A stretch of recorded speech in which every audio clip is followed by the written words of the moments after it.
Até esta quinta-feira, 14 de agosto, o campus da Unicinos de São Leopoldo cedia o 12º Encontro Estadual de História.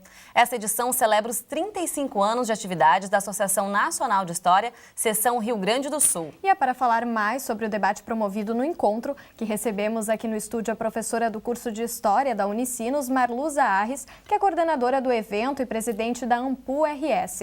Olá, professora, seja bem-vinda, tudo bem? Tudo bem. Olá, professora, seja bem-vinda. Bom, a gente sabe que esse evento tem como tema nessa edição História, Verdade e Ética. Como é que ele foi pensado, professora?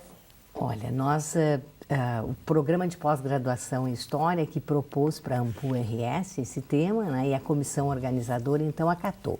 Na verdade, o que inspira o tema é principalmente questões emergentes do mundo contemporâneo.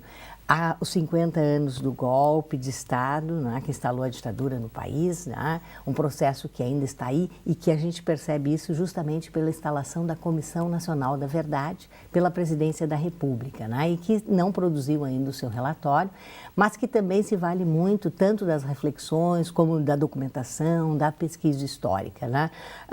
Outro tema também muito importante para a gente é as questões étnico-raciais, né, que emergem como uma problemática forte e que revelam que o traço, digamos, ainda presente, né, de um passado escravista, né, que a abolição é 1888. Então, já que a senhora está comentando aí dos temas, tem também essa questão do ensino e formação de professores em História, também é um assunto aqui que está sendo debatido durante esse encontro, sim, né, professora? E até a mesa foi agora pela manhã, né, muito interessante, e eu tinha colocado...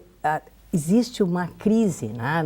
Principalmente uma crise na escola, né? Um modelo institucional. Esse modelo escolar também ele é caudatário, digamos, da nossa modernidade, né? Ele nasce a partir da Revolução Francesa, ele se desenvolve no contexto do século XIX e ele, pelo processo de transformação que nós estamos vivendo hoje, né, ele se mostra, digamos, né, esgotado, né? Existe uma crise do modelo escolar, mas isso afeta também, a gente passa a se perguntar, que professor é hoje?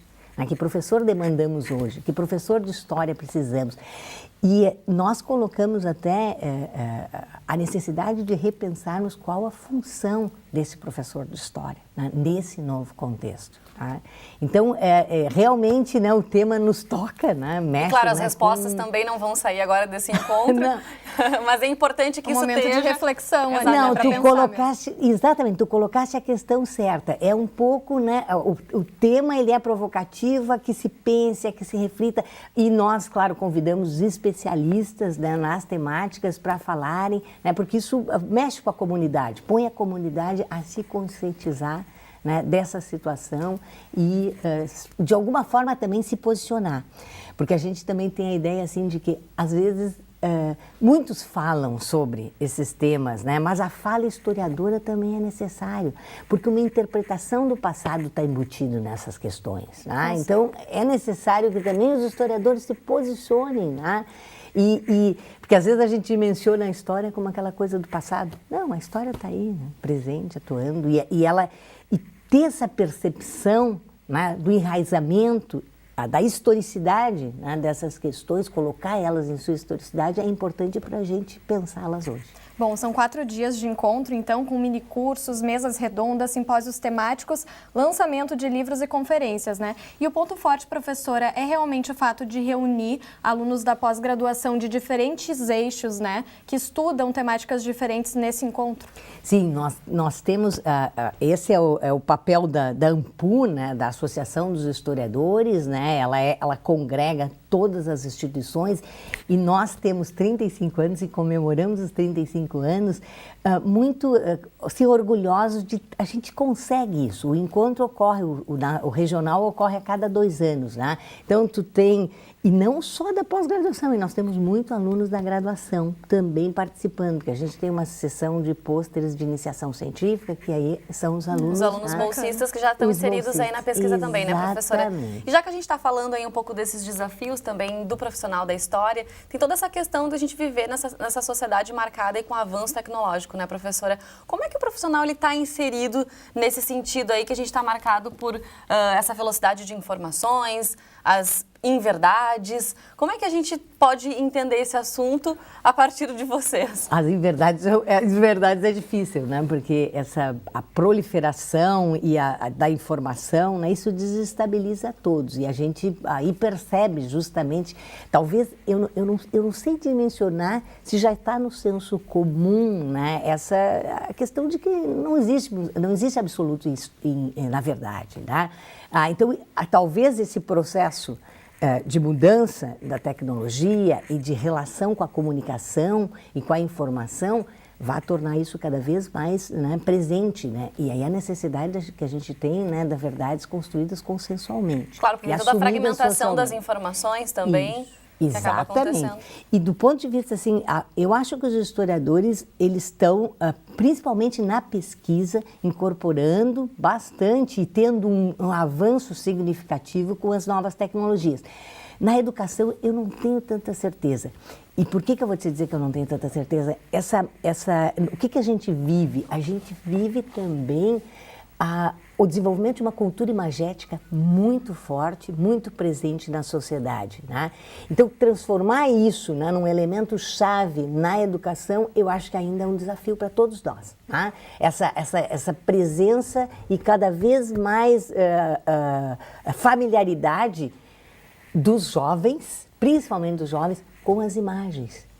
E é uma linguagem, é uma mensagem muito mais rápida, né? Às vezes transforma até a linguagem, né? E eu acho que aí o professor ainda tem muito caminho, né, para percorrer nisso. Tá? Mas na pesquisa nós já estamos incorporando e acho que até o evento tem mesas que vão mostrar isso, né, com bastante propriedade. Bacana. Bom, professor, e como a gente comentou então na abertura, né, essa edição também celebra os 35 anos de atividades da Associação Nacional de História, Seção Rio Grande do Sul, né? Então, como é que esse trabalho é desenvolvido pela entidade? A AMPU tem a cada 2 anos uma eleição, uma assembleia, né? Nós temos mais de 500 sócios, nós temos, digamos, uma sociedade no âmbito nacional bem forte, bem robusta, né? E o evento digamos assim, fica sob a responsabilidade da gestão, né? E digamos, um ponto mais forte. E eu queria destacar, antes, a AMPU, os 35 anos, e o fato da Unicinos ter acolhido, né? Muito bacana. Eu quero também destacar uma outra coisa que é uma acolhida da Unicinos, que a Unicinos produziu, o IHU produziu, né, uma revista com o nosso tema, com entrevistas dos professores, e que está disponível, né, no site do IHU, então pode ser acessado em PDF por qualquer um, né, e tem coisas muito bacanas e atualizando. A AMPU se sente, né, muito agradecida, né, ao programa de pós-graduação em História, a graduação em História, né? Eu sou da casa, mas, digamos assim, a gente lança um edital. Agora eu queria dizer, a gente lança um edital sobre o encontro, né? Então, o programa de pós-graduação em História e a graduação em História se candidataram a atender esse edital. E foram aí a instituição selecionada. O evento, ele é itinerante, né? Nós tivemos o 11º foi na Universidade Federal de Rio Grande, foi na FURG. E nós contamos, eu acho que nós transitamos entre 800, 900 E nessa edição está mais ou menos por aí também, professora? A mesma coisa, se não mais. Eu vou fechar mesmo os números.